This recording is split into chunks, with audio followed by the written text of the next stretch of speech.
श्री कृष्ण कहते हैं, अपने सपनों को सच कैसे करें?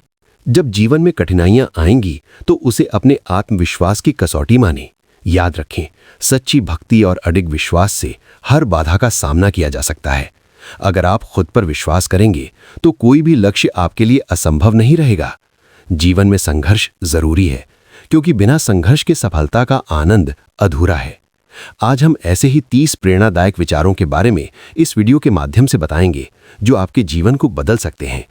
आपका समर्पण ही आपको आपके सपनों की मंजिल तक ले जाएगा। जय श्री राधे कृष्णा दोस्तों। श्रीमद् भगवद गीता ये पवित्र ग्रंथ सदियों से लोगों को जीवन का सही अर्थ, उद्देश्य और कर्म का ज्ञान देकर उन्हें सही राह दिखाने में सफल रहा है। यदि आपको अपने जीवन में कुछ चाहिए या किसी भी समस्या का समाधान पाना है, तो श्रीमद् भगवद गीता के इन 30 अमूल्य उपदेशों को ध्यान से सुनें और समझें। ये आपके जीवन की हर कठिनाई को आसान करेगा, आपके हर दुख को दूर करेगा और आपकी हर इच्छा को पूरा करने में मददगार साबित होगा। इसलिए आज कान्हा क्वाइट 3 चैनल पर हम आपके लिए भगवान श्री कृष्ण द्वारा दिए गए 30 महत्वपूर्ण विचार लेकर आए हैं, ताकि ये आपके वर्तमान और भविष्य के सभी दुखों और कष्टों का निवारण कर सकें। गीता का ये ज्ञान अमृत की तरह है, जो इंसान के मरे हुए मन और थके हुए जीवन में एक नई ऊर्जा और प्रेरणा का संचार करता है। मैं पूरी गारंटी के साथ ये बात कह सकता हूँ कि जो कोई भी इन 30 उपदेशों को ध्यान से सुनेगा और जीवन में उतारेगा, उसे अपनी हर समस्या का हल मिलेगा। उसे वो सब कुछ मिलेगा जिसकी वो कामना करता है। इसलिए इस वीडियो में एक भी उपदेश को मिस मत कीजिए और इसे अंत तक जरूर सुनिए। तो आइए शुरू करते हैं इन महत्वपूर्ण विचारों की यात्रा। गीता का पहला उपदेश, बहुत ज्यादा मीठे बोलने वालों और आपकी बहुत अधिक तारीफ करने वालों से सावधान रहना चाहिए। अक्सर लोग तभी मीठे बोलते हैं जब उनका आपसे कोई स्वार्थ जुड़ा होता है। उनकी प्रशंसा में छिपी हुई एक अपेक्षा होती है। तारीफ कभी मुफ्त में नहीं मिलती, इसका कोई ना कोई कारण होता है। इसलिए ऐसे लोगों से सतर्क रहना चाहिए जो बार बार आपकी तारीफ करते हैं, क्योंकि इसके पीछे उनका छिपा स्वार्थ हो सकता है। जीवन में कभी भी दूसरों की प्रशंसा के पीछे के स्वार्थ को नजरअंदाज मत करो। सच्चा सम्मान वो है जो बिना किसी अपेक्षा के दिया जाए। गीता का दूसरा उपदेश, आंखों से दिखने वाली बातों पर तुरंत विश्वास नहीं करना चाहिए। कई बार जो हमें अपनी आंखों से दिखाई देता है वो असल में वैसा नहीं होता जैसा हमें लगता है। बाहरी रूप से सच लगने वाली चीजें भी अक्सर धोखा देती हैं। इसलिए किसी भी दृश्य या घटना पर बिना सोच विचार किए तुरंत भरोसा नहीं करना चाहिए। जीवन में हर स्थिति को पहले गहराई से समझो, फिर उस पर विश्वास करो, क्योंकि जो दिखता है वो हमेशा सच नहीं होता। गीता का तीसरा उपदेश, जो व्यक्ति हल्की आशा के साथ कर्म करता है उसका मन कभी शांत नहीं रह सकता। जो व्यक्ति केवल परिणाम की इच्छा से कर्म करता है उसकी लालसा कभी खत्म नहीं होती। वो हमेशा एक नई उम्मीद की ओर भागता रहेगा और संतुष्टि का अनुभव नहीं कर पाएगा। और जब उसे उसकी उम्मीदों के अनुसार फल नहीं मिलेगा तो वो निराश और दुखी हो जाएगा। सच्ची शांति उसी को मिलती है जो कर्म को उसके फल की चिंता किए बिना करता है। स्वार्थ मुक्त कर्म से ही सच्ची संतुष्टि और आनंद प्राप्त किया जा सकता है। भगवान श्री कृष्ण अर्जुन से कहते हैं, तुम स्वयं को मुझ में समर्पित कर दो, ईश्वर पर भरोसा रखो और निस्वार्थ, निश्छल, निष्पाप और निष्पक्ष होकर बिना फल की अभिलाषा के कर्म करते जाओ। तुम्हारा जीवन सुख और संतुष्टि से भर जाएगा। देखना, दुख कभी तुम्हें छू नहीं पाएगा और मोक्ष की प्राप्ति हो जाएगी। बार बार जन्म लेने वाली अनंत इच्छाएं मनुष्य को अपनी इंद्रियों का गुलाम बना देती हैं। जब हम दूसरों की चुगली करते हैं तो हमें उसके भाग्य में मिलने वाले दुखों और कष्टों को भी भोगना पड़ता है। किसी के प्रति बुरी भावना रखना, बुरा सोचना, ईर्ष्या करना, बुरा बोलना, अपने धर्म और कर्तव्य का पालन न करने वाले कभी मोक्ष प्राप्त नहीं कर सकते। कर्म अच्छा हुआ तो फल अवश्य मिलेगा और कर्म बुरा हुआ तो दंड भी अवश्य मिलेगा। मैं भूत का, वर्तमान का और भविष्य में होने वाली प्रत्येक घटना के हर परिणाम को देख सकता हूँ। इसलिए परिणाम की चिंता छोड़कर अपने कर्म को निरंतर करते रहो। कर्म अच्छा हो या बुरा, वे तब तक पीछा नहीं छोड़ते जब तक वो कर्म करने वाले को फल की प्राप्ति नहीं हो जाती, यानी जब तक कर्म करने वाला अपने कर्म के परिणामों को पूर्ण रूप से भोग न ले। समय से पहले और भाग्य से अधिक कभी कुछ उसको नहीं मिल पाता। सामान्य मनुष्य सदैव सर्वश्रेष्ठ मनुष्य को देखकर उन्हीं के आदर्शों पर चलकर उन्हीं के जैसा बनने का प्रयास करते हैं। संसार तुम्हें वैसा ही देखेगा जिस मानसिक दृष्टि से तुम संसार को देखते हो।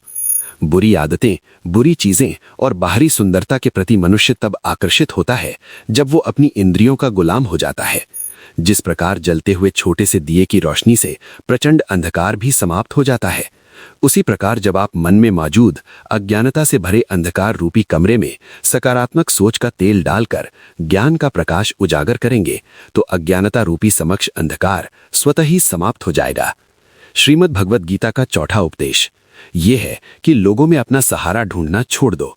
सबसे बड़ी आपके मन की यही कमजोरी होती है कि आप दूसरों में सहारा ढूंढते हैं और यही चीज आपको कमजोर बनाती है। यही चीज आपका खुद पर विश्वास खत्म कर देती है। जो लोग सोचते हैं कि ये तो सहारा है, ये तो मुश्किल वक्त में मुझे काम आएगा, वही लोग मुश्किल वक्त में सबसे ज्यादा दुखी और अकेले पड़ जाते हैं। आप सिर्फ ईश्वर को अपना सहारा बनाओ। देखना, जब भी कोई मुश्किल आएगी ना, वो किसी ना किसी को आपकी मदद के लिए भेज ही देंगे। दुनिया को सहारा मत बनाओ। जो खुद अपने लिए सहारा ढूंढ रहे हैं वो आपका सहारा कैसे बनेंगे? तो अपना सहारा दुनिया को नहीं, ईश्वर को बनाना चाहिए। गीता की 5वीं शिक्षा ये है कि क्रोध मनुष्य का सर्वनाश कर देता है। क्रोधी इंसान का कोई मित्र ही नहीं होता। हर इंसान उससे दूर हो जाता है, भागता है, उसके सारे रिश्ते समाप्त हो जाते हैं। जो इंसान अपनी क्रोध को नहीं संभाल सकता वो जिंदगी में कुछ भी संभाल नहीं सकता। श्रीमद् भगवद गीता का छठा उपदेश ये है कि ईश्वर पर भरोसा रखकर दिल से उन्हें याद करोगे तो वो अवश्य किसी ना किसी रूप में आकर आपकी मदद जरूर करेंगे। ईश्वर आपकी सुनता है या नहीं, ये आपकी श्रद्धा, विश्वास और आस्था पर निर्भर करता है। किसी का भला करके कभी एहसान न जताएं, अन्यथा वो कर्म शून्य के समान हो जाता है और मिलने वाला यश बेकार हो जाता है। ये सोचकर कभी अभिमान नहीं करना चाहिए कि हमने कितने लोगों या जीवों की मदद की है, क्योंकि करने वाला तो स्वयं ईश्वर होते हैं। हम तो मात्र एक जरिया हैं, कठपुतली हैं। क्रोध करना व्यर्थ है। यदि आप क्रोध में आकर प्रतिक्रिया दे रहे हैं तो इसका अर्थ है कि आपको ईश्वर के बनाए कर्म के नियम पर विश्वास नहीं है। मन में शंकाओं को कभी जन्म न दें, क्योंकि ये शंकाएं हमारे मन में गलत धारणाओं के पहाड़ खड़े कर देती हैं, जिससे जीवन का सुख छिन जाता है। अगर कोई आपके साथ बुरा करता है तो समय और कर्म उसका हिसाब खुद ही कर देंगे। उपकार की बजाय परोपकार करो और चिंता के बजाय चिंतन करो। मन को नियंत्रित रखना आवश्यक है, अन्यथा ये मन आपका सबसे बड़ा शत्रु बनकर आपको बुरे कर्मों की ओर ले जा सकता है। ज्ञान सदैव बुद्धि से श्रेष्ठ होता है, इसीलिए ज्ञान अर्जित करते रहो और उसे बांटते रहो ताकि दूसरों का जीवन भी संवर सके। एक ही व्यक्ति की बार बार मदद न करो जब तक कि वो स्वयं सक्षम न हो जाए। जो व्यक्ति फल की आशा से कर्म करता है वो उस कर्म में बंद कर रह जाता है। कोई भी इंसान जन्म से महान नहीं होता, बल्कि अपने कर्मों से महान बनता है। दुनिया और लोग वैसे ही दिखेंगे जैसा तुम देखना चाहोगे। मेरा, तेरा, छोटा बड़ा, अपना पराया जैसी धारणाओं को मन से मिटा दो, फिर सब तुम्हारा है और तुम सबके हो। फल की अभिलाषा छोड़कर निरंतर कर्म करने वाला व्यक्ति ही अपने जीवन को सुखी और संतोषपूर्ण बना सकता है। जब तक तुम अपनी इंद्रियों को वश में रखते हो, कोई भी दुख तुम्हें विचलित नहीं कर सकता। शांति उसे प्राप्त होती है जो मैं और मेरा जैसी लालसाओं से बाहर निकल आता है। गीता का 7वां उपदेश ये है कि अपने मन को शांत रखना सीखो, क्योंकि अशांत मन जीवन में सिवाय दुख के और कुछ नहीं देता। एक शांत मन ही जीवन में प्रेम और आनंद ला सकता है। दुख और सुख दोनों मन की अवस्था के परिणाम हैं। अशांत मन दुख का कारण बनता है, जबकि शांत मन परमानंद की ओर ले जाता है। गीता का 8वां उपदेश ये है कि किसी से भी हद से ज्यादा लगाव मत रखो।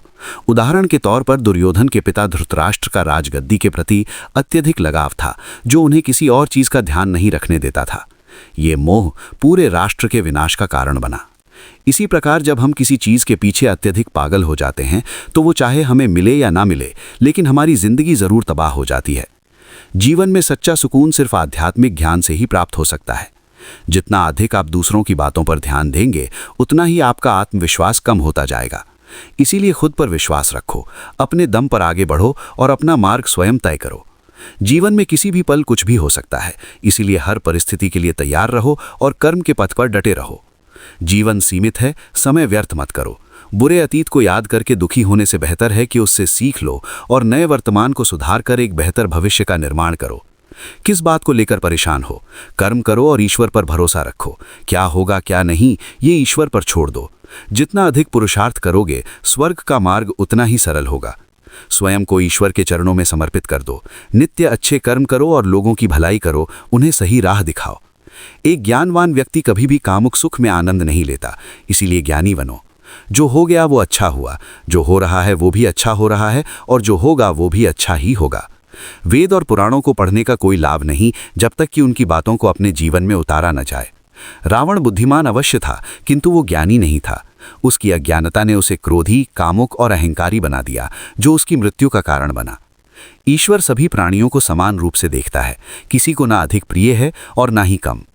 जो ज्ञान केवल तुम तक सीमित है वो व्यर्थ है। उस ज्ञान का कोई लाभ नहीं जो समाज और जगत का कल्याण न कर सके। तुम क्यों व्यर्थ चिंता करते हो? तुम क्यों भयभीत होते हो? कौन तुम्हें मार सकता है? आत्मा न जन्म लेती है और ना ही मरती है, यही जीवन का अंतिम सत्य है। मनुष्य के कर्म ही उसे ईश्वर के निकट या दूर ले जाते हैं, इसीलिए सदैव अच्छे कर्म करो। जब जब इस धरती पर पाप, अहंकार और अधर्म अपनी चरम सीमा पर पहुंचेंगे, तब तब धर्म की पुनः स्थापना के लिए मैं अवश्य अवतार लूंगा। जो दान कर्तव्य समझकर बिना किसी स्वार्थ के किसी जरूरतमंद को दिया जाए, वो सात्विक दान माना जाता है। जिसने अपने मन को जीत लिया है उसने परमात्मा को प्राप्त कर लिया है, क्योंकि उसने शांति पाली है। ऐसे व्यक्ति के लिए सुख दुख, सर्दी गर्मी, मान अपमान का कोई फर्क नहीं पड़ता। जो विद्वान होते हैं वो न जीवन के लिए शोक करते हैं और न ही मृत्यु के लिए। गृहस्थी में रहकर परोपकार करना और अपने कर्तव्यों को निष्ठा से निभाना भी बड़े तप के समान होता है। गीता का 10वां उपदेश ये है कि आजकल इंसान ही इंसान का दुश्मन हो गया है, चाहे वो बिजनेस हो या रिश्ते। इंसान ही इंसान को नुकसान पहुंचा रहा है। प्रतिस्पर्धा इतनी बढ़ गई है कि एक व्यक्ति दूसरे का व्यापार छीन रहा है, नौकरियां छीन रहा है। शास्त्रों में वर्णित कलयुग के लक्षण अब सजीव हो रहे हैं। इंसान ही इंसान को खा रहा है। आजकल इंसान एक दूसरे की जिंदगी की खुशियों को निगल रहा है। जो दुखी है उसे और दुखी करो और जो खुश है उसे परेशान करो। यही आज की सच्चाई बन गई है। कहने को तो सब इंसान हैं, लेकिन इंसानियत कहीं दिखाई ही नहीं देती। एक सेठ के घर से एक भिखारी गुजर रहा था। उसने उस सेठ से कहा, मुझे एक गिलास पानी दे दीजिए, बहुत प्यास लगी है, बहुत दूर से पैदल चलकर आया हूं, मेरे प्राण निकल रहे हैं। सेठ बोला, अभी आदमी नहीं है, आदमी आ जाए तो आपको पानी दे दिया जाएगा। थोड़ी देर बाद उस भिखारी ने फिर कहा, कृपया मुझे पानी दे दीजिए, मैं चला जाऊंगा, मेरे प्राण निकल रहे हैं और आसपास किसी का घर भी नहीं दिख रहा। सेठ ने फिर वही बात दोहराई, मैंने कहा ना कि आदमी आने वाला है, वो आ जाए तो आपको पानी मिल जाएगा। तब भिखारी ने मुस्कुराते हुए कहा, तुम खुद ही आदमी क्यों नहीं बन जाते? आजकल यही तो हो गया है, कोई आदमी बनने को तैयार ही नहीं है। सब एक दूसरे को नोचने, नुकसान पहुंचाने और अपना फायदा उठाने में लगे हुए हैं। इसलिए इस युग को कलयुग नहीं बल्कि मतलबी युग कहा जाता है। गीता का 11वां उपदेश हमें यह सिखाता है कि कभी खुद को किसी का जरूरतमंद मत बनाओ। जब तक आप किसी के जरूरतमंद नहीं होते, कोई आपको दुख नहीं पहुंचा सकता और आपका फायदा नहीं उठा सकता। जिस दिन आप किसी के जरूरतमंद बन गए, उसी दिन से उसकी गुलामी करनी पड़ेगी। देखो, अगर कोई सेठ अपने नौकर पर निर्भर हो जाता है तो नौकर धीरे धीरे उसे परेशान करना शुरू कर देता है, क्योंकि उसे मालूम होता है कि उसके बिना सेठ का काम नहीं चलेगा। इसी तरह अगर आप अपने बॉस के गलत होते हुए भी सहन करते रहते हैं तो वो आपको टॉर्चर करता रहेगा, क्योंकि आप उसकी जरूरत में हैं। गीता हमें सिखाती है कि स्वाभिमान बनाए रखना जरूरी है। अगर आप अपनी क्षमता से वाकिफ हैं तो कोई आपका पंख नहीं काट सकता। जो लोग आपकी जिंदगी में परेशानियां खड़ी करते हैं, वे वही होते हैं जिनके आप जरूरतमंद होते हैं। जरूरतमंद होना गुलामी से भी बदतर होता है। ये आपकी स्वतंत्रता छीन लेता है और आपको कमजोर बना देता है। लोग आपके स्वाभिमान को चोट पहुंचाते हैं, आपका आत्मविश्वास गिराते हैं और आपकी उन्नति की राह में रोड़े अटकाते हैं। ये जरूरी है कि आप अपने भीतर की ताकत को पहचानें और किसी पर निर्भर होने की जगह आत्मनिर्भर बनने की ओर बढ़ें। आत्मनिर्भरता ही सबसे बड़ी शक्ति है। जब आप अपने दम पर खड़े होते हैं, तब दुनिया भी आपको सम्मान की नजरों से देखती है। दूसरों की गुलामी से बचो और खुद पर विश्वास रखो। ईश्वर ने हमें हाथ पैर दिमाग दिया है ताकि हम अपने भाग्य को खुद गढ़ सकें। जीवन में कभी हमेशा इस सिद्धांत पर चलो कि खुद की काबिलियत पर भरोसा करो और किसी का जरूरतमंद बनने से बचो। यही सफलता की कुंजी है। कभी भी अपना आत्मसम्मान मत खोने दो, क्योंकि जिस दिन आप दूसरों पर निर्भर हो जाते हैं, उसी दिन से आपकी स्वतंत्रता खत्म हो जाती है। जरूरतमंद बनना आपको गुलामी की जंजीरों में बांध देता है और इससे बाहर निकलना मुश्किल हो जाता है। याद रखो, कर्म ही हमारी पहचान है। अपने कर्मों को मजबूत बनाओ, अपने विश्वास को जगाओ और किसी किसी भी परिस्थिति में खुद पर निर्भर रहो। यही सच्ची मानवता है, यही जीवन का असली उद्देश्य है। जीवन में आत्मनिर्भरता अपनाओ और किसी का ज़रूरतमंद मत बनो। आपका सारा दुख वहीं से आता है जहां से आप किसी के ज़रूरतमंद होते हैं। ज़रूरतमंद सिर्फ शरीर या काम नहीं होती, सबसे बड़ी ज़रूरतमंद मन की होती है। अक्सर हम सोचते हैं कि ज़िंदगी में किसी का होना ज़रूरी है जो हमें संभाल सके, वरना हम खुश नहीं रह पाएंगे। अकेलेपन से डरकर हम उन लोगों से जुड़ जाते हैं जो हमारी इस भावनात्मक कमज़ोरी का पूरा फ़ायदा उठाते हैं। हम उनसे उम्मीदें बांधते हैं कि वे हमारी ज़िंदगी में खुशियाँ लाएंगे, लेकिन अंत में वे हमारी ज़िंदगी को नर्क बना देते हैं। याद रखो, माँ बाप के अलावा इस दुनिया में कोई ऐसा नहीं है जिसके आप ज़रूरतमंद हों और वो आपका फ़ायदा न उठाए। इसीलिए खुद को कभी किसी का ज़रूरतमंद मत बनाओ। आत्मनिर्भर बनो और अपनी खुशी के लिए दूसरों पर निर्भर मत रहो। गीता का 12वां उपदेश हमें सिखाता है कि असफलता के डर से प्रयास न करना सबसे बड़ी असफलता है। जो व्यक्ति डर की वजह से दोबारा प्रयास नहीं करता, वो कभी बड़ी कामयाबी हासिल नहीं कर सकता। जीवन में सबसे बड़ी कामयाबी एक ऐसे ताले में बंद होती है जो 5 चाबियों से खुलती है: सकारात्मक सोच, एकाग्रता, सच्ची लगन, दृढ़ संकल्प और निरंतर प्रयास। क्रोध से भ्रम पैदा होता है और भ्रम से बुद्धि व्यग्र हो जाती है। जब बुद्धि व्यग्र हो जाती है तब तर्क का नाश हो जाता है, और जब तर्क नष्ट हो जाता है तब व्यक्ति का अंत हो जाता है। इसीलिए क्रोध से हमेशा दूर रहो, क्योंकि सोचने की शक्ति को नष्ट कर देता है।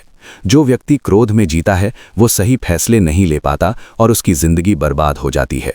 श्री कृष्ण गीता में कहते हैं, हे अर्जुन, तुम सिर्फ कर्म करने के अधिकारी हो, फल पर तुम्हारा अधिकार नहीं है। इसीलिए फल की लालसा के बिना कर्म करो, तभी आप सच्चे अर्थों में कर्म फल के पात्र बनोगे। अगर आप लालच और फल की इच्छा से कर्म करते हो तो वो कभी आपकी उम्मीदों पर खरा नहीं उतरेगा। सच्चा कर्म वो है जो निस्वार्थ भाव से किया जाए, बिना किसी अपेक्षा के। मनुष्य का मन परिवर्तनशील होता है। हमारी सोचने की शक्ति और आदतें वैसी ही बनती हैं जैसे लोग और माहौल जिनमें हम समय बिताते हैं। यदि आप ऐसे लोगों के बीच रहते हैं जो नकारात्मक सोचते हैं, तो आप भी वैसा ही सोचने लगते हैं। इसीलिए सकारात्मक लोगों और माहौल में रहना बहुत ज़रूरी है। गीता हमें सिखाती है कि बड़े लक्ष्य को पाने के लिए सबसे पहले कल्पनाशील बनना जरूरी है। बड़े सपने देखो और उन्हें सच करने के लिए पूरी ताकत से लग जाओ। जो व्यक्ति अपने कर्म को अपने सौभाग्य और पुरस्कार के रूप में देखता है, उसे उसका फल उम्मीद से कहीं ज्यादा मिलता है। गीता का 13वां उपदेश ये है कि रिश्ते तब तक टिकते हैं जब तक उनमें मर्यादा बनी रहती है। जब कोई भी रिश्ता अपनी सीमाओं को पार कर लेता है तो उसमें से विनाश होता है। रिश्ते तभी फलते फूलते हैं जब दोनों लोग एक दूसरे की इज्जत करते हैं, कद्र करते हैं और अपनी लिमिट्स को पार नहीं करते। जिस रिश्ते में सम्मान नहीं है, वो रिश्ता कभी नहीं टिक सकता। रिश्तों में मर्यादा और इज्जत जरूरी है। यदि कोई आपसे बड़ा या छोटा है, फिर भी वो मर्यादा तोड़कर चलता है, तो वो रिश्ता टूटने की कगार पर होता है। सम्मान, समझ और सीमाएं ही रिश्तों को मजबूत और लंबा बनाए रखती हैं। इसीलिए खुद पर विश्वास रखो, अपने कर्म पर ध्यान दो और किसी भी रिश्ते में मर्यादा और सम्मान को हमेशा प्राथमिकता दो। यही जीवन का सत्य है और यही आपको सच्ची सफलता और शांति प्रदान करेगा। खुद को आत्मनिर्भर बनाओ, दूसरों पर निर्भर मत रहो और जीवन में सकारात्मकता को अपनाओ। गीता का 14वां उपदेश ये है कि जिस रिश्ते में मर्यादा टूट जाती है, वहां केवल सर्वनाश होता है, चाहे वो रिश्ता किसी से बड़ा हो या छोटा। अगर एक बार मर्यादा टूट जाए तो वो रिश्ता कभी टिक नहीं सकता। रिश्ते की बुनियाद तभी मजबूत रहती है जब दोनों लोग एक दूसरे की इज्जत करें, कद्र करें और कभी अपनी लिमिट्स क्रॉस ना करें। सम्मान और मर्यादा के बिना कोई भी रिश्ता आज नहीं तो कल खत्म हो ही जाता है। गीता का 15वां उपदेश कहता है कि जो व्यक्ति आपके सामने अपनापन दिखाता है लेकिन आपकी पीठ पीछे आपको नुकसान पहुंचाता है, ऐसे व्यक्ति से हमेशा दूर रहना चाहिए। चाणक्य ने कहा है, ऐसे लोग उस घड़े की तरह होते हैं जिसके बाहरी हिस्से में अमृत लगा होता है लेकिन अंदर जहर भरा होता है। ऐसे लोग आपको अमृत जैसा मीठा व्यवहार दिखाते हैं लेकिन असल में जहर से भरपूर होते हैं। उनसे दूर रहना ही समझदारी है। जो अपनेपन का दिखावा करते हैं लेकिन आपको पीठ पीछे नुकसान पहुंचाते हैं।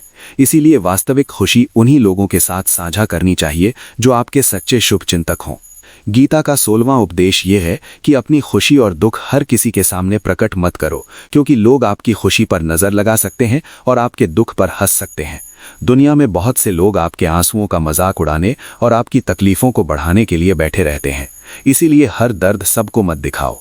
लोग हाथों में नमक लिए फिरते हैं ताकि आपके घावों पर छिड़क सकें। अपनी भावनाओं को केवल उन लोगों के साथ साझा करो जो उसे समझने की काबिलियत रखते हैं। इसीलिए जिंदगी में अकेले रहना सीखो, क्योंकि ये जीवन यात्रा अकेले ही शुरू होती है और अकेले ही समाप्त होती है। गीता का 17वां उपदेश हमें सिखाता है कि कभी कभी नए की शुरुआत करने के लिए पुराने को पूरी तरह मिटाना पड़ता है। जैसे श्री कृष्ण ने कहा था, अधर्म बढ़ गया था और नए युग के निर्माण के लिए महायुद्ध आवश्यक था। ऐसे ही जब जीवन में चीजें पुरानी और भ्रष्ट हो जाती हैं तो उनका सर्वनाश जरूरी हो जाता है, ताकि नए का नवनिर्माण हो सके। निर्माण हो सके। पुराने से चिपके रहने से नए अवसरों के लिए रास्ता नहीं बनता। गीता का 18वां उपदेश कहता है कि जब भी आपको जिंदगी में अकेलापन महसूस हो, तब इस सत्य को समझ लेना कि आप इस दुनिया में अकेले ही आए थे और अकेले ही जाओगे। वास्तविकता यह है कि यहाँ कोई आपका अपना नहीं है। एक दिन वो माता पिता भी आपको छोड़ देंगे जिन्होंने आपको जन्म दिया। अकेलापन कभी डरने की चीज नहीं है, बल्कि गलत लोगों के साथ रहने से डरना चाहिए। Something is better than nothing वाली कहावत सही नहीं है, बल्कि nothing is better than nonsense. गलत लोगों के साथ रहने से बेहतर है कि आप अकेले रहो। श्री कृष्ण अर्जुन से कहते हैं, मैं कभी मनुष्य का साथ नहीं छोड़ता, चाहे वो मुझे माने या ना माने। इसलिए खुद को कभी अकेला मत समझो। ईश्वर हमेशा आपके साथ है और किसी गलत इंसान के साथ होने से अकेले रहना कहीं ज्यादा बेहतर है। अकेलेपन से डरना और दुखी होना छोड़ दो, क्योंकि यहाँ कोई भी किसी का नहीं होता। अकेलेपन से डरना छोड़ो और अपने आप पर विश्वास रखो। जो लोग आपकी पीठ पीछे जहर उगलते हैं, उन्हें छोड़ दो और ईश्वर पर भरोसा रखो, क्योंकि वो आपको कभी अकेला नहीं छोड़ेंगे। गीता का 19वां उपदेश ये है कि जीवन में कई बार नया शुरू करने के लिए पुराने को पूरी तरह से मिटाना पड़ता है। जब कुंती ने श्री कृष्ण से पूछा, हे कृष्ण, तुमने इतना बड़ा महायुद्ध क्यों करवाया, तो श्री कृष्ण ने जवाब दिया कि अधर्म बहुत बढ़ गया था और इस अधर्म का पूर्ण नाश करने के लिए एक नए युग का आगमन आवश्यक था। जब कोई महल पूरी तरह से भंगार हो जाता है तो उसे तोड़कर ही नए सिरे से निर्माण होता है। उसी तरह अगर आपके जीवन में कुछ नया करना है तो पुराने को मिटाना बहुत जरूरी है। अपने जीवन में कभी भी आलस्य और अवशेषों को अपने साथ लेकर मत चलो, क्योंकि ये आपका उत्थान रोकता है। गीता का 20वां उपदेश हमें सिखाता है कि कभी भी अपने धन, पद और बल का अभिमान नहीं करना चाहिए। दुर्योधन को इस बात का बहुत गर्व था कि उसके पास भीष्म पितामह, द्रोणाचार्य और कर्ण जैसे महान योद्धा हैं। वो सोचता था कि वो पांडवों को यूं ही मसल देगा। उसकी धन और शक्ति का अभिमान उसके सर्वनाश का कारण बना। जो लोग अपने पैसे के अहंकार में दूसरों को नीचा दिखाते हैं या चोट पहुंचाते हैं, एक दिन उनकी वही गलती उनका सर्वनाश कर देती है। इसलिए जीवन में चाहे आप कितने भी सफल हो जाएं या कितने बड़े इंसान बन जाएं, अभिमान कभी मत दिखाओ। याद रखें, सच्ची महानता तब होती है जब आप अपनी सफलताओं पर गर्व नहीं करते, बल्कि दूसरों के प्रति नम्रता और सहानुभूति दिखाते हैं। आपकी असली ताकत आपके अहंकार में नहीं, बल्कि आपकी विनम्रता में है। इसीलिए अपनी सफलता को साझा करें, लेकिन कभी भी किसी को नीचा दिखाने का प्रयास न करें। जीवन में नम्रता और सादगी को अपनाएं, क्योंकि यही आपके व्यक्तित्व को और भी शानदार बनाते हैं। आपकी पहचान आपके कर्मों से बनती है, आपके अभिमान से नहीं। गीता का 21वां उपदेश श्री कृष्ण अर्जुन से कहते हैं, हे अर्जुन, मृत्यु जीवन का अटल सत्य है, जिसे कुछ समय के लिए टाला तो जा सकता है, किंतु झूठा साबित नहीं किया जा सकता। ये शरीर तो मात्र किराए के घर की भांति है, जहां हम कुछ समय के मेहमान हैं। शरीर नश्वर है, परंतु आत्मा अमर है। जो होना निश्चित है उसे कोई टाल नहीं सकता, और जो होना ही नहीं है उसके बारे में शोक व चिंता करना केवल स्वयं की परेशानियों को बढ़ाने के समान है। जो जन्म लेता है उसकी मृत्यु निश्चित है, और जो मरता है उसका पुनः जन्म लेना भी उतना ही निश्चित है। इसलिए जो अटल सत्य है उसके बारे में शोक नहीं करना चाहिए। सच्चाई से कभी भागा नहीं जा सकता। सत्य को स्वीकारने में ही हमारी समझदारी। झूठ को सत्य मानकर जीना सबसे बड़ी गलतफहमी है। जो व्यक्ति अपने सत्य से आंखें चुराता है वो जीवन में कभी शांति नहीं पा सकता। सच को अपनाने वाला हमेशा सशक्त होता है। झूठ की परछाई से मुक्ति पाकर आप वास्तविकता के प्रकाश में अपनी आत्मा को जागृत कर सकते हैं। गीता का 22वां उपदेश श्री कृष्ण कहते हैं, जहां आपके लिए प्रेम और सम्मान नहीं है वहां कभी मत जाओ। महाभारत युद्ध से पहले श्री कृष्ण हस्तिनापुर गए थे, पांडवों की ओर से शांति प्रस्ताव लेकर। तब शकुनी ने दुर्योधन से कहा, ये कृष्ण बड़ा मायावी है, इसे अपने पक्ष में कर लो। लेकिन श्री कृष्ण ने दुर्योधन से कहा, इंसान को किसी के घर तभी भोजन करना चाहिए जब उसे प्रेम मिले या उसकी जिंदगी में बड़ी आपत्ति हो। मेरे लिए ना तो कोई आपत्ति है और ना ही तुम्हारे हृदय में मेरे लिए प्रेम है, इसलिए मैं तुम्हारे घर कभी नहीं आऊंगा। इससे ये शिक्षा मिलती है कि जहां आपको प्रेम और सम्मान नहीं मिलता वहां आपको नहीं जाना चाहिए। आपको केवल वहीं रहना चाहिए जहां आपको कद्र मिले। जीवन में अपने सम्मान और आत्मसम्मान को हमेशा पहले रखें। जहां आपके अस्तित्व की कद्र न हो वहां जाना अपने आप को कम आंकने के बराबर है। सच्चा प्रेम और सम्मान वही है जो बिना शर्त के हो, और जब तक आपको वो नहीं मिलता तब तक खुद को उन लोगों के बीच रखिए जो आपकी कद्र करते हैं। गीता का 23वां उपदेश। श्री कृष्ण कहते हैं, मूर्ख और दुष्ट लोगों को ज्ञान नहीं देना चाहिए, इससे उनके अहंकार को चोट लगती है और वे आपके प्रति वैर भाव पाल लेते हैं जो समय आने पर आपको ही नुकसान पहुंचा सकते हैं। जीवन जीव्य बहुत दुर्लभ है, इसे व्यर्थ मत जाने दो। जीवन में ऐसे कर्म करो जो आने वाली पीढ़ियों के लिए प्रेरणा का स्रोत बन सके।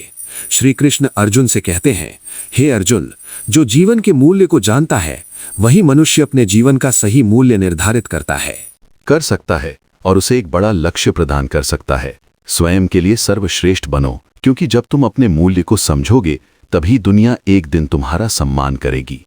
जीवन ना तो अतीत में है और ना ही भविष्य में, जीवन केवल इसी क्षण में है। वर्तमान को पूरी खुशी और जोश के साथ जीना ही सही जीवन है।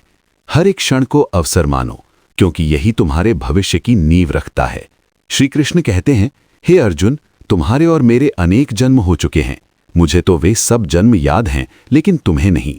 खुद को जीवन के योग्य बनाना ही सफलता और सुख का एकमात्र मार्ग है। ईश्वर तुम्हारे जीवन को संवारने के लिए अनेक अवसर देता है, परंतु मनुष्य अपनी इंद्रियों के अधीन रहकर उन मौकों का सही लाभ नहीं उठा पाता।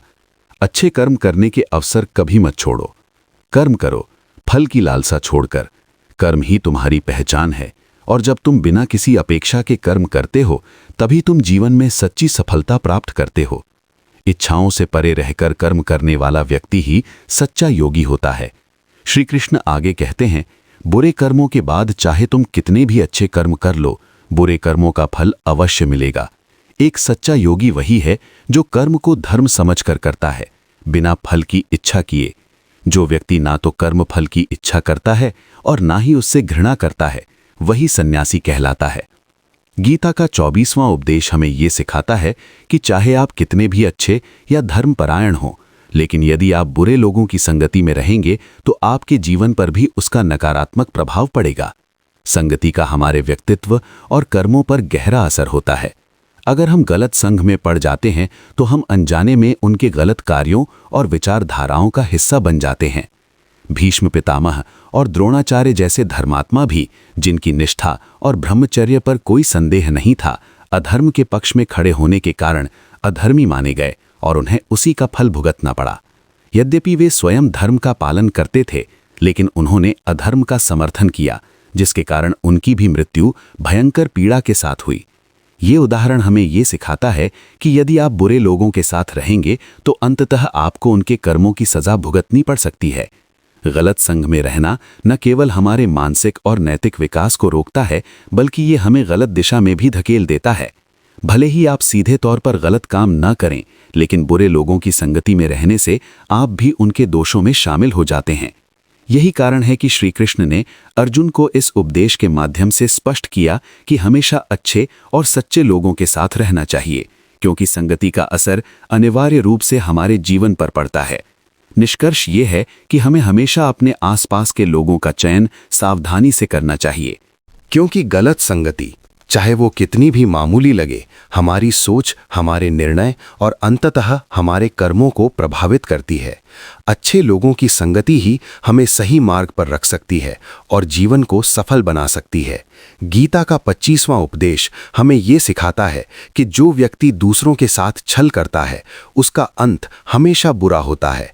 छल, धोखा और कपट से जीवन में कुछ समय के लिए सफलता या लाभ प्राप्त किया जा सकता है, लेकिन अंततः इस तरह के गलत कार्यों का परिणाम बेहद दुखद और विनाशकारी होता है। महाभारत में दुर्योधन और उसके मामा शकुनी ने जीवन भर पांडवों के साथ छल किया। उन्होंने चालबाजियों और धोखे से उन्हें हराने की कोशिश की, चाहे वो द्यूत सभा का कांड हो जहां युधिष्ठिर को छल से हराकर उनका राजपाट छीन लिया गया, या फिर वनवास और अज्ञातवास के दौरान किए गए अन्य षड्यंत्र। शकुनी और दुर्योधन ने हमेशा अपने स्वार्थ के लिए अन्याय और अधर्म का सहारा लिया, लेकिन अंततः उनके कृत्यों का फल उन्हें भी भुगतना पड़ा। महाभारत के युद्ध में उनके दल के हर प्रमुख योद्धा छल से ही मारा गया।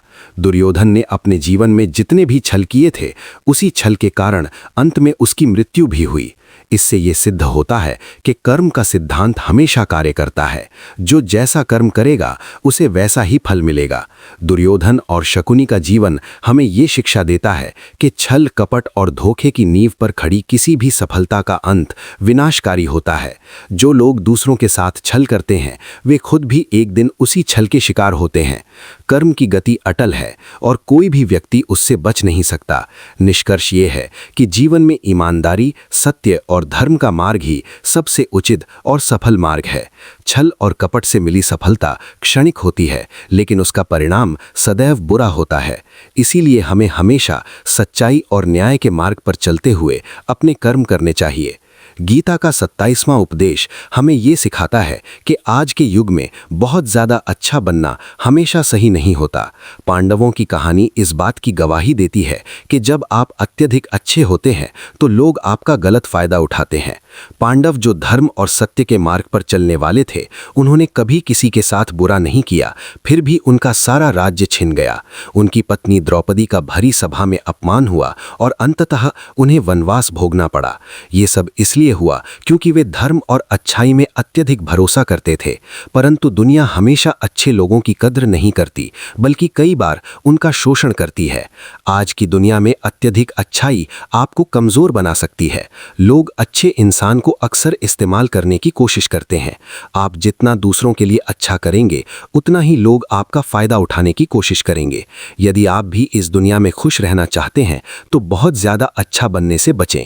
इसका ये मतलब नहीं है कि आप बुरे इंसान बने, बल्कि ये कि आप खुद की नज़रों में अच्छे रहें, लेकिन दूसरों की नज़रों में अच्छे बनने की कोशिश ना करें। दुनिया की नज़र में अच्छाई से अधिक स्वाभिमान और आत्मरक्षा का महत्व है। दुनिया के लिए नहीं, खुद के लिए अच्छे बनो। जब आप खुद के प्रति सच्चे होते हैं, तभी आप अपनी खुशी और आत्मसंतोष को बचाए रख सकते हैं। दूसरों की अपेक्षाओं में खोकर खुद को मत खोइए। दुनिया आपका इस्तेमाल करेगी और फिर आपको छोड़ देगी। गीता का 28वां उपदेश हमें ये सिखाता है कि बीते हुए कल को भुला देना ही समझदारी है। यदि आप अपने अतीत के दुखों और पश्चाताप में जीते रहेंगे तो आज भी कभी खुश नहीं रह पाएंगे। जीवन में जो कुछ भी हो चुका है वो अतीत का हिस्सा है और उसका बोझ अपने आज पर नहीं डालना चाहिए। समझदार लोग अपने बीते कल से सबक लेते हैं, लेकिन उस दुख में खुद को नहीं डुबोते। अक्सर लोग अपने अतीत के किसी व्यक्ति या घटना को दोष देकर अपनी वर्तमान स्थिति को खराब मानते हैं। वे कहते हैं, उसने मेरे साथ ऐसा किया इसलिए मेरी जिंदगी खराब हो गई।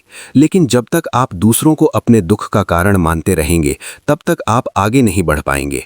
जो हो चुका है उसे बदला नहीं जा सकता, लेकिन आज और आने वाला कल आपके हाथों में है। अतीत के बंधनों से मुक्त होना चाहते हैं तो आज में जीना शुरू करें। कल की गलती आज की सीख बनाएं और जीवन को आगे बढ़ने का मौका दें। खुशी उन्हीं ही मिलती है जो वर्तमान में जीते हैं। गीता का 28वां उपदेश हमें यह सिखाता है कि अतीत में जीना आपकी सारी खुशियों को छीन लेता है। अगर आप अपने गुजरे हुए कल से चिपके रहेंगे तो आज की खुशियां कभी महसूस नहीं कर पाएंगे। इसीलिए जितना हो सके अपने पास्ट को भुलाएं और अपने प्रेजेंट में जीना शुरू कीजिए। अब बात करते हैं रिश्तों की। हमारे रिश्तेदार ही अक्सर हमारे सबसे बड़े आलोचक होते हैं। हमारी सफलता से सबसे ज्यादा जलन हमारे करीबी रिश्तेदारों को होती है। बाहर वालों को शायद आपकी जिंदगी से कोई फर्क नहीं पड़ता, लेकिन जो आपके करीबी होते हैं उनकी नजर हमेशा आपकी हर एक उपलब्धि पर होती है। महाभारत भी इसी जलन और ईर्ष्या का परिणाम था। दुर्योधन की जलन ही महाभारत के युद्ध की जड़ थी। जब भी पांडव सफल होते थे, दुर्योधन को उनका सुख बर्दाश्त नहीं होता था। वो हर संभव कोशिश करता था पांडवों को गिराने और उन्हें दुखी करने की। ये भाइयों की आपसी जलन ही थी जो इस विनाशकारी युद्ध का कारण बनी। इसी प्रकार आज भी जब कोई रिश्तेदार या करीबी आपकी खुशी से जलता है तो वो आपके सामने अच्छा बनता है, परंतु भीतर ही भीतर वो आपसे नाराज रहता है। आपके सबसे करीबी ही आपकी सफलता को सहन नहीं कर पाते। इसलिए किसी को अपना कहने से पहले ये देख लेना चाहिए कि वो वाकई आपका है या सिर्फ अपनेपन का दिखावा कर रहा है। गीता का 19वां उपदेश ये है कि जो इंसान आपको बार बार चोट पहुंचाए उसे माफ करना आपकी सबसे बड़ी भूल होगी। युधिष्ठिर ने दुर्योधन को बार बार माफ किया और इसका परिणाम ये हुआ कि उन्हें बहुत बड़े दुखों का सामना करना पड़ा। यदि कोई व्यक्ति एक बार गलती करता है तो उसे माफ करना ठीक हो सकता है, लेकिन अगर वो बार बार ऐसा कर रहा है तो इसका मतलब है कि वो गलती नहीं कर रहा बल्कि ये उसकी आदत बन चुकी है। ऐसे व्यक्ति को माफ करना केवल आपको और नुकसान पहुंचाएगा। बहुत ज्यादा दयालु मत बनो, क्योंकि माफी देने और बेवकूफ बनने में फर्क होता है। यदि आप किसी को एक बार माफ भी करते हैं तो उसके प्रति सावधान रहें। कहा गया है कि आजमाए हुए को फिर से आजमाना मिट्टी मुंह में डालने जैसा होता है। यदि किसी ने आपको धोखा दिया है तो उस पर दोबारा भरोसा करना आपके लिए खतरनाक साबित हो सकता है। माफी उसी हद तक दो जहां तक आप खुद को मूर्ख महसूस न करें। किसी को माफ करना अच्छा हो सकता है, पर बार बार धोखा खाने वाले इंसान को माफ करना आपकी कमजोरी बन सकती है।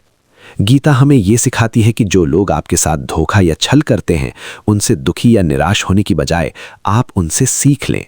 दुनिया में हर इंसान अपने चेहरे पर मुखौटा लगाए घूमता है। हर कोई खुद को अच्छा दिखाने की कोशिश करता है, लेकिन असलियत अक्सर इससे अलग होती है। दूसरों के छल और धोखे से सीखें कि लोग हमेशा वैसे नहीं होते जैसे वे दिखते हैं। जीवन में सीखें, बढ़ें और सतर्क रहें। गीता का 30वां उपदेश हमें यह सिखाता है कि अच्छा बनने की कोशिश में ज्यादा ना पड़ो, क्योंकि इस दुनिया में बहुत से लोग होते हैं जो आपकी अच्छाई का फायदा उठाते हैं। अगर आप किसी के साथ थोड़ा भी गलत व्यवहार करके देखोगे तो आपको उसके असली रंग तुरंत दिख जाएंगे, या फिर जब आपकी जिंदगी में मुश्किल वक्त आएगा तभी आपको समझ आएगा कि कौन आपके साथ है और कौन नहीं। इसलिए किसी पर भी जल्दी भरोसा मत करो, क्योंकि उम्मीदें जितनी ज्यादा होंगी, दिल टूटने का खतरा भी उतना ही बढ़ जाएगा। इस दुनिया में कोई किसी का नहीं होता।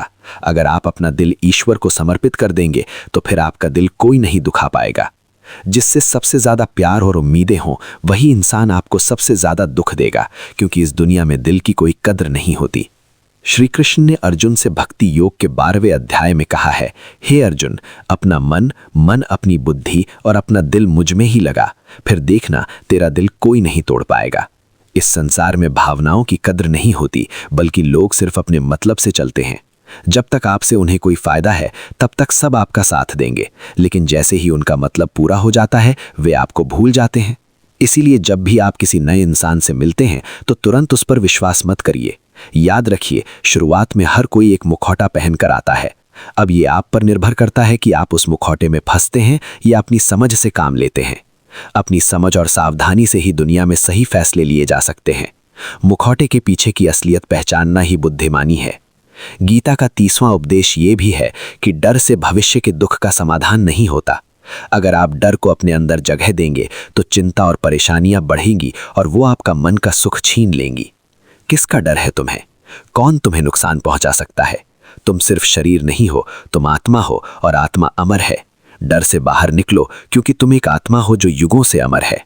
श्री कृष्ण ये भी कहते हैं कि तुम इस संसार में मानव शरीर धारण कर चुके हो। अब तुम्हारा उद्देश्य सिर्फ परोपकार करना है, जरूरतमंद की निस्वार्थ मदद करना है। जो व्यक्ति निरंतर और सच्चे मन से भगवान का स्मरण करता है, उसे अंततः भगवान की प्राप्ति होती है। अगर कोई श्रद्धा और प्रेम से भगवान को पत्र, फूल, फल या जल अर्पित करता है तो भगवान उसे स्वीकार करते हैं, क्योंकि भगवान श्रद्धा और भक्ति के भूखे होते हैं। बाहरी चीजें चाहे कितनी भी बड़ी क्यों ना हो, अगर प्रेम और भक्ति नहीं है तो वो तुच्छ है। ईश्वर सिर्फ भक्ति, प्रेम और निस्वार्थ को मान्यता देते हैं, बाकी सब तुच्छ है।